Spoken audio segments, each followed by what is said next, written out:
भारतीय हिंदी ज्ञान में आप सभी लोगों का स्वागत है। आज के इस वीडियो में हम लोग साकेत के अष्टम सर्ग को संदर्भ, प्रसंग, व्याख्या और काव्य सौंदर्य सहित पढ़ेंगे। तो चलिए पढ़ना शुरू करते हैं। साकेत का अष्टम सर्ग का जो पार्ट 1 है, उसमें हम लोगों ने जिन पंक्तियों को पढ़ा था, उसी के आगे की पंक्तियों को आज हम लोग संदर्भ, प्रसंग, अर्थ सहित पढ़ेंगे।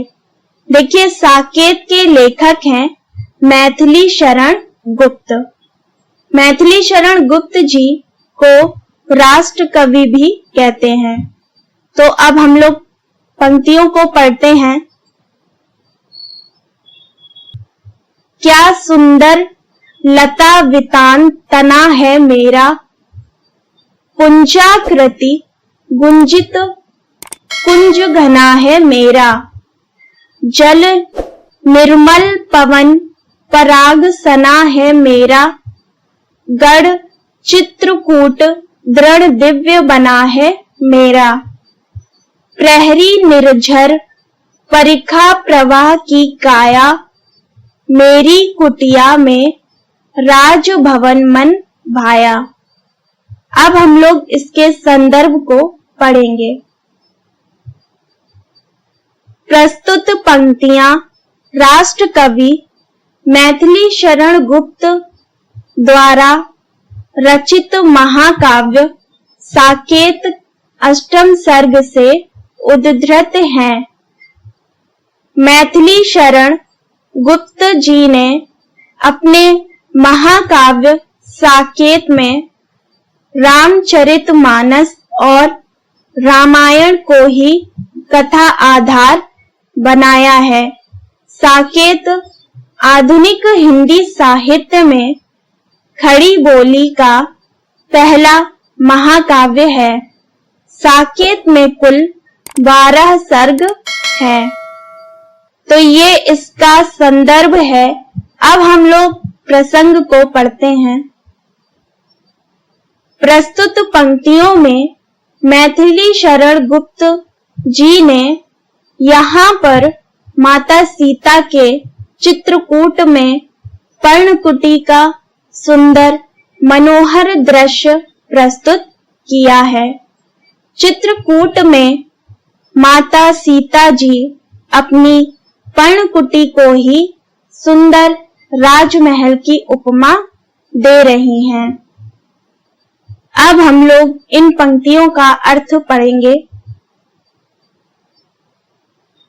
गुप्त जी कहते हैं कि माता सीता अपनी पर्णकुटी को ही सुंदर राजमहल के समान मानती हैं और सीता जी की कुटिया के चारों ओर फैली हुई लताओं को राजमहल में तने हुए तंबू के सादृश्य देख रही हैं।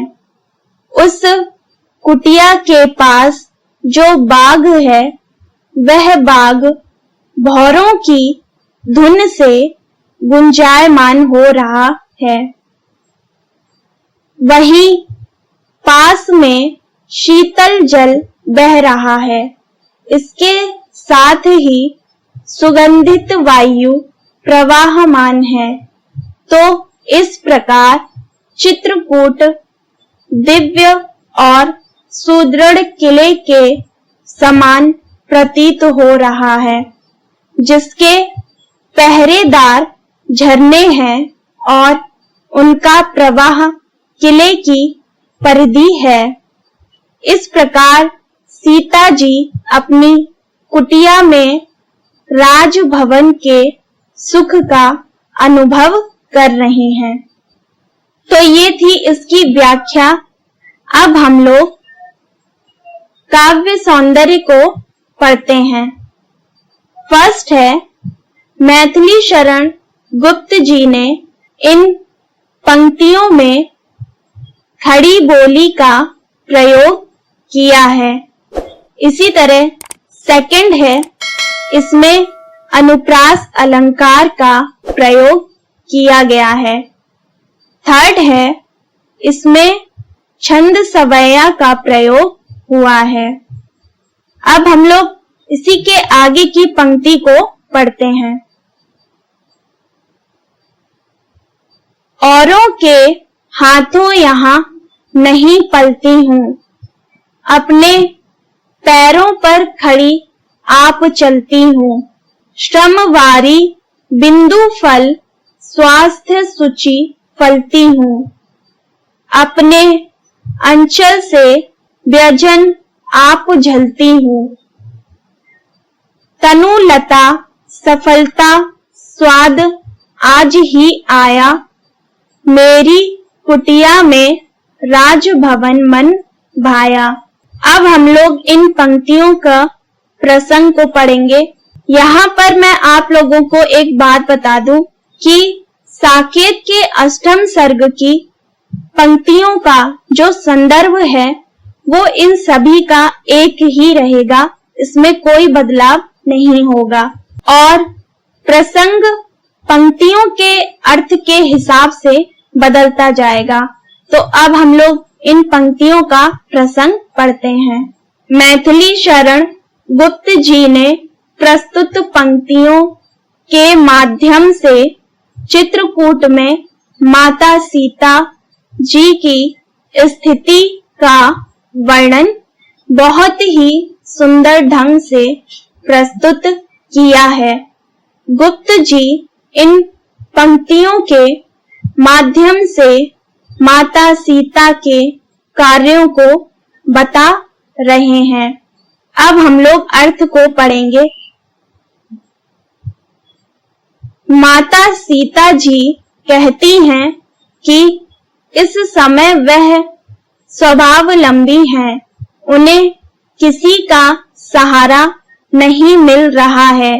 वह अपने पैरों पर खड़ी हैं और स्वयं ही सारा काम करती हैं और सभी काम करने से माता सीता के शरीर पर जो श्रम पड़ता है उससे शरीर में पसीना आने से सुंदर स्वास्थ्य बनता है। सीता जी कहती हैं कि वह उन पसीने की बूंदों को अपनी साड़ी के आंचल को हिलाकर उसकी हवा में सुखाती हैं। आज उनका लता सदृश तन सफल हो रहा है और उसका खूब आनंद मिल रहा है। उन्हें इस कुटिया में राजभवन का सुख प्राप्त हो रहा है। अब हम लोग काव्य सौंदर्य को पढ़ते हैं। यहाँ पर काव्य सौंदर्य में मैंने 3 पॉइंट लिखे हुए हैं।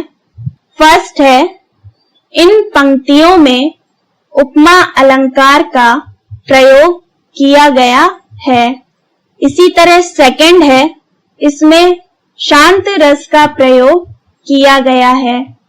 इसी तरह थर्ड है, गुप्त जी ने इसकी भाषा साहित्यिक खड़ी बोली रखी है। अब हम लोग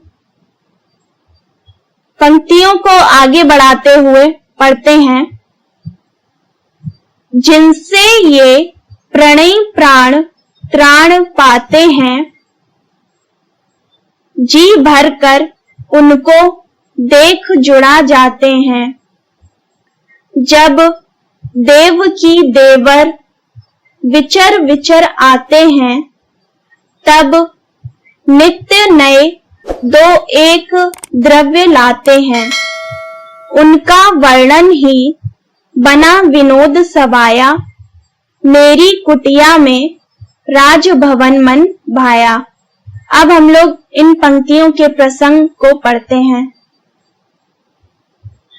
प्रस्तुत पंक्तियों में चित्रकूट में माता सीता अपने प्रतिदिन का वर्णन करते हुए अपनी खुशी के बारे में बता रही हैं।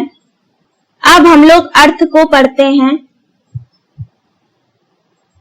मैथिली शरण गुप्त जी कहते हैं कि सीता जी श्री राम जी की ओर इंगित करती हुई कहती हैं कि श्री राम जी को देखकर यह हमारे प्राण वास्तविक प्राणों को प्राप्त करते हैं और संतोष पाते हैं। जब भगवान श्री राम और देवर लक्ष्मण जी जंगल से घूमकर आते हैं,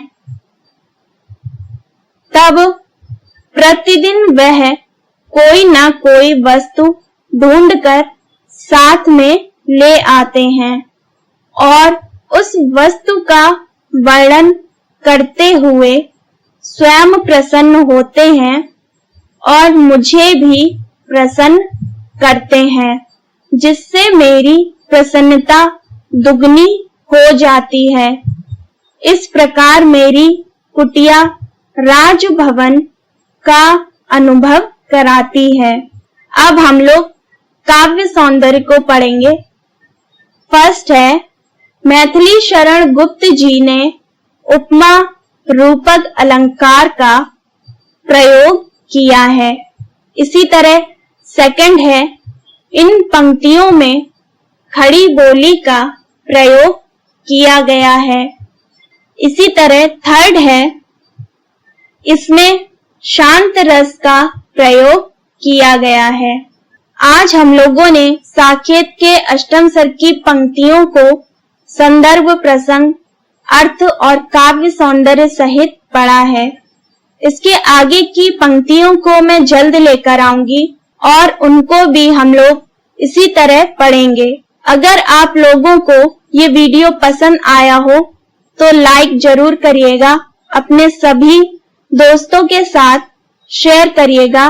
अगर आपने चैनल को सब्सक्राइब नहीं किया है तो सब्सक्राइब जरूर कर लें और बेल आइकन को भी प्रेस करें ताकि मेरी आने वाली सभी वीडियो का नोटिफिकेशन आप तक पहुंच सके। तो मिलते हैं नेक्स्ट वीडियो में, तब तक पढ़ते रहिए।